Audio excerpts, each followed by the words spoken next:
A origem da República das Filipinas, um país composto por 7.641 ilhas no Sudeste Asiático, geralmente é remetida ao seu passado colonial, já que seu território foi dominado pelos europeus, assim como o nosso. Dessa forma, muitos acreditam que o arquipélago só foi descoberto no século XVI, durante a expedição de circunnavegação de Fernão de Magalhães. Mas não foi exatamente isso que aconteceu. Na verdade, a maior parte das ilhas já era habitada, tanto que Fernão de Magalhães perdeu a vida em 1521, durante a Batalha de Mactan, quando tentou desembarcar na região sem o consentimento dos habitantes locais. 44 anos mais tarde, em 1565, outra expedição espanhola foi enviada, liderada por Miguel López de Legazpi, que conquistou o território e o batizou de Filipinas em homenagem ao rei Filipe II da Espanha. O nome ficou associado ao país até os dias de hoje. Mais tarde, depois da Guerra Hispânico-Americana, os Estados Unidos assumiram o controle da colônia. E as Filipinas só se tornaram oficialmente independentes recentemente, em 1946. Isso fez com que boa parte de sua história pregressa fosse apagada, como se os povos que viviam ali fossem selvagens e até mesmo considerados não humanos. Mas pesquisas recentes estão provando o contrário. Geralmente, quando pensamos em civilizações antigas avançadas, nos lembramos dos egípcios, gregos e até dos astecas, maias e incas, aqui mesmo nas Américas. No entanto, foram encontrados vestígios de que a região das Filipinas já era habitada há quase 1 milhão de anos atrás. Algo que era impensável até então, já que só é possível chegar lá por meio do oceano, e isso exige certas noções de engenharia e navegação. Mas não para por aí, não. Pesquisadores encontraram fósseis de espécies humanoides desconhecidas, indicando que o local não só era habitado muito antes do que imaginávamos, mas por espécies diferentes que desafiam a linha evolutiva que havíamos estabelecido. Um fato tão extraordinário como este não pode simplesmente passar despercebido. E é por isso que nós vamos te contar tudo o que sabemos nesse vídeo. Antes da chegada dos europeus, os povos que viviam nas Filipinas já tinham uma estruturação política, econômica e social bastante complexa. É claro que não podemos generalizar, afinal o arquipélago é formado por mais de 7.000 ilhas de diferentes tamanhos e condições geológicas. Então nem todas poderiam se desenvolver da mesma forma. Mas de maneira geral, podemos dizer que haviam vilas ou pequenas cidades governadas por um chefe chamado Datu. Junto dele estava sua família, Maharlika, representando a nobreza ou a dinastia, e em seguida os guerreiros, os Timawa, representantes da classe militar. Toda essa estratificação era sustentada por escravos que, em sua maioria, eram devedores ou oriundos de outras comunidades que foram conquistadas. Como essa questão da dívida era algo bastante importante, não era incomum que os escravos fossem parentes de seus senhores, sendo que a sua servidão poderia variar conforme o grau de parentesco, gerando diferentes tipos de trabalho e influenciando, inclusive, nas condições do cativeiro. Isso significa basicamente que se seu escravo fosse um tio que não conseguiu pagar uma dívida, provavelmente ele iria trabalhar menos, mas com serviços mais leves e iria morar melhor do que um prisioneiro de guerra. Mesmo assim, ele continua sendo um escravo, e por isso era considerado como sua propriedade. Bizarro, né? Por conta dessa flexibilidade, era altamente possível que os escravos se casassem com seus senhores, fazendo com que seus descendentes fossem alforriados. Também era possível que os escravos juntassem recursos suficientes para comprar sua liberdade, ou mesmo para ter seus próprios escravos,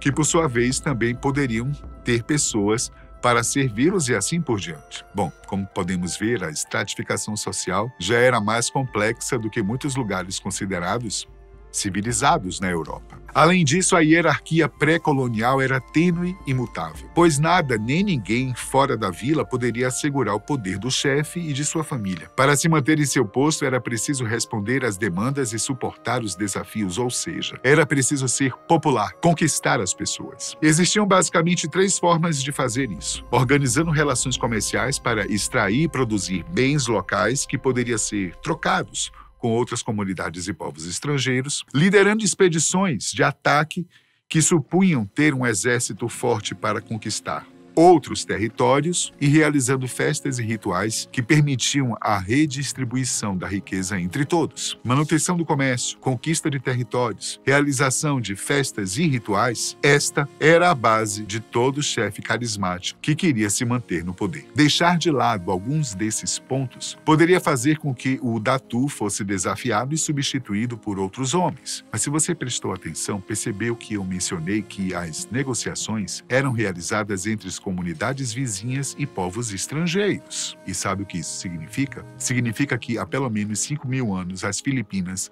já realizavam trocas comerciais com outras nações. China, Índia, Japão, Vietnã, Malásia, Indonésia, Tailândia, entre outras. Na verdade, havia toda uma rota comercial dedicada à venda e troca de produtos na região, como especiarias, pedras preciosas, produtos artesanais, etc. Ela ficou conhecida como a Estrada de Jade Marítima ou Rota Marítima da Jade. Ou seja, não só os europeus não descobriram as Filipinas, como as pessoas que viviam lá já realizavam trocas comerciais e culturais com outros povos. Com isso, eles aprenderam tradições islâmicas, hinduístas e budistas, que foram incorporadas nos ritos religiosos da região, além de sofrerem influências em suas línguas, organização social, estética, arte, enfim, o que fez com que sua cultura se tornasse algo ainda mais diverso e complexo. Mas é preciso dizer, o passado dessa região é ainda mais remoto. Pelo menos é isso que mostram as últimas descobertas feitas por lá. Por exemplo, em 2003,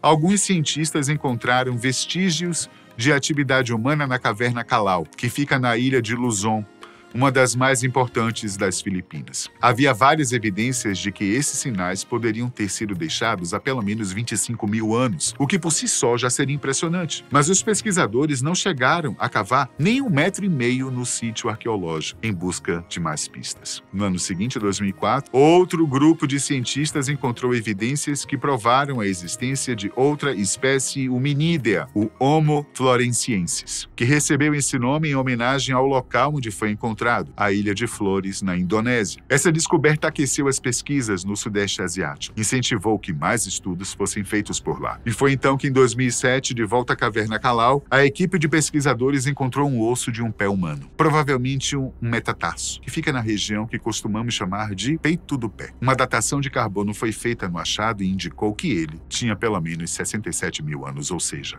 aquela região já era habitada há muito, mas muito tempo. Mais do que se imaginava. A partir desse ponto, ficou claro que seria preciso ir mais a fundo. Assim, a caverna de Callao se tornou oficialmente um sítio arqueológico e inúmeras escavações começaram a ser realizadas de forma periódica ao longo dos anos. Porém, foi só a partir de 2011 que os pesquisadores encontraram algo realmente significativo. Ao todo, foram descobertos 12 fragmentos de ossos, provavelmente pertencentes a 2 adultos e uma criança, que puderam fornecer mais informações sobre os hominídeos que viviam ali. Durante os testes, uma das primeiras frustrações da equipe foi constatar que, devido ao calor excessivo e o tempo transcorrido, não seria possível realizar um teste de DNA para determinar o gênero e a espécie das amostras. Todas as conclusões deveriam ser formuladas através de inferências morfológicas e anatômicas, isso é, a partir do formato e o tamanho dos ossos. Mas como você deve imaginar, isso não é uma tarefa fácil. Entre as peças encontradas existia um conjunto de dentes, provavelmente molares e premolares. Não era possível afirmar ao certo, mas eles poderiam ter pertencido a um Homo sapiens, a nossa espécie. Ou a um exemplo do Homo erectus, um hominídeo semelhante que viveu de 1,8 milhões a 100 mil anos atrás. No entanto, os ossos dos pés e das mãos que foram encontrados tinham uma anatomia única, diferente dessas espécies que mencionamos. Na verdade, eles se pareciam muito com a anatomia do Australopithecus, o primata da mesma espécie da Lucy, o fóssil hominídeo mais antigo já encontrado. Isso poderia significar que aqueles vestígios poderiam ter sido deixados por uma espécie que habitou a Terra há pelo menos 3 milhões de anos, mas a falta de correspondência de outras partes descartou essa hipótese. Por fim, como nada se encaixava nos padrões conhecidos até então, a única conclusão possível era de que se tratava de outra espécie que ainda não havia sido catalogada. E foi exatamente isso que aconteceu. Ela foi batizada de Homo luzonensis, em homenagem à ilha de Luzon, e passou a compor a nossa linhagem evolutiva, sendo mais um elo entre o homem moderno e os antigos primatas. Agora, quando, como e por que esses seres migraram para as ilhas, são questões que ainda não puderam ser respondidas. Até então, como as teorias vigentes, Acreditavam que a migração havia acontecido mais recentemente, era de se supor que os indivíduos teriam noções de navegação básicas, pois seria difícil descobrir e colonizar um território por acidente, ainda mais se considerarmos as dificuldades de adaptação inerentes ao habitat insular. No entanto, outra descoberta feita na região deixou as coisas ainda mais interessantes. Se antes estávamos surpresos por achar vestígios de atividade humana com 67 mil anos de existência, imagine encontrar sinais que mostram que, na verdade, o local já era habitado há pelo menos 700 mil anos. Na verdade, nem precisa imaginar, porque isso realmente aconteceu e de uma forma extraordinária. Tudo aconteceu quando um grupo de pesquisadores desenterrou um esqueleto de rinoceronte em Kalinga, uma província que também pertence à ilha de Luzon. Até então, isso poderia ser considerado algo comum, apesar de que apenas a presença de um animal continental em uma ilha já levantaria vários questionamentos. No entanto, o mais surpreendente é que a carcaça tinha sinais claros de que havia sido deliberadamente abatida com ferramentas provavelmente feitas com pedras e que seus restos mortais teriam sido enterrados logo em seguida, ou seja, não era uma morte natural. E o mais impressionante, a datação concluiu que o fóssil tinha 700 mil anos de idade, o que indica que a ilha já era habitada há quase 1 milhão de anos. A primeira pergunta que os cientistas se fizeram foi: quem teria feito isso? Apesar de não sabermos a resposta, uma coisa é certa: não foi o Homo sapiens, já que nossa espécie surgiu entre 200 e 300 mil anos atrás. O mais provável é que o abate tenha sido feito por hominídeos semelhantes a nós, como Homo neanderthalis, Homo denisovensis, ou até parentes mais distantes, como o Homo erectus ou mesmo o Homo luzonensis, que foi descoberto recentemente na região. O problema é que, como essas evidências são relativamente novas, ainda não se sabe muito sobre os hábitos dessa última espécie, especialmente sobre suas habilidades para a construção de armas e ferramentas. Inclusive, este é um ponto-chave para a interpretação dessa descoberta. Nós dissemos que havia provas claras de que o rinoceronte foi abatido, mas como é possível comprovar isso? Em primeiro lugar, foram encontradas ferramentas junto com o fóssil, o que já é uma primeira evidência. Mas, além disso, as marcas encontradas nos ossos se parecem com algo que teria sido feita por humanoides, já que nós temos maneiras muito parecidas de pensar e agir. E não existiam outros carnívoros grandes capazes de fazer algo parecido na época. Os cortes nos ossos eram retos, precisos, intencionais. O mais provável é que foram feitos para retirar material para construir novas ferramentas, coletar o material interno para a alimentação, já que a medula e o tutano são tecidos nutritivos e cobiçados há milhares de anos. Agora, a maior dúvida que ainda permanece é: como esses indivíduos chegaram lá? Nossas atuais teorias dão conta de que as espécies humanas surgiram no continente africano, mas foram capazes de se espalhar e colonizar praticamente todo o mundo, incluindo continentes distantes. Ainda não se sabe ao certo como isso aconteceu, mas as principais hipóteses dizem que provavelmente nossos antepassados usaram regiões como o Estreito de Gibraltar, que fica entre o extremo sul da Espanha e o Marrocos, e o Estreito de Bering, entre a Rússia e os Estados Unidos, para migrarem entre continentes. É possível que eles tenham usado pequenas embarcações, aproveitado épocas em que era possível cruzar as faixas de areia entre esses terrenos. No entanto, em uma região insular como a Filipinas, isso é diferente. É bem mais complicado. Não apenas para chegar, mas para se manter e prosperar na região. Por exemplo, se uma espécie está acostumada a sobreviver caçando pequenos animais e coletando frutos silvestres, como é que ela pode se adaptar em uma região que exige conhecimentos de navegação, pesca, e que quase todos os recursos aos quais ela estava habituada são praticamente inexistentes? E mais, tudo isso tendo de ser feito em um período curto, de praticamente uma geração. Caso contrário, todos os aventureiros que embarcaram nessa jornada seriam basicamente extintos.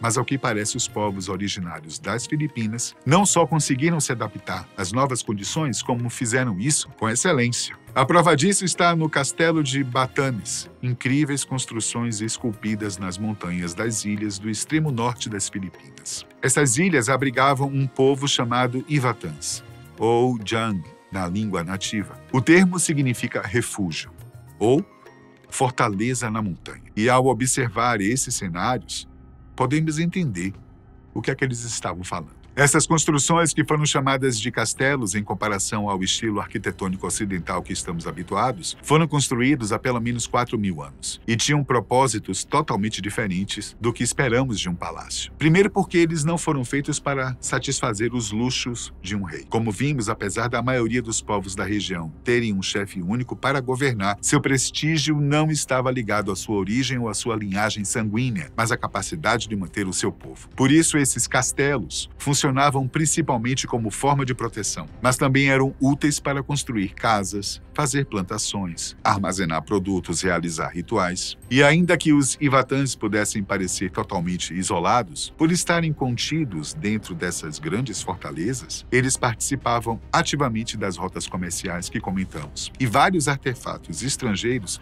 principalmente chineses e japoneses, já foram encontrados por lá, pois as ilhas ficam a poucos quilômetros da ilha de Taiwan. No entanto, quando era preciso estar recluso e proteger o seu povo, os Ivatãs eram verdadeiros especialistas. E não é à toa que a região só foi conquistada pelos espanhóis em 1790, mais de 200 anos depois que eles haviam chegado às Filipinas. Mesmo que eles não tenham sido capazes de resistir à invasão posterior, eles foram mais uma prova clara de que os filipinos já se viravam muito bem antes da chegada dos colonizadores. E se a ganância humana não tivesse prevalecido, provavelmente estaríamos diante de um povo muito mais rico e diverso nos dias de hoje. E aí, gostaram de tudo que a gente aprendeu hoje? Então, deixa aí nos comentários. E até a próxima.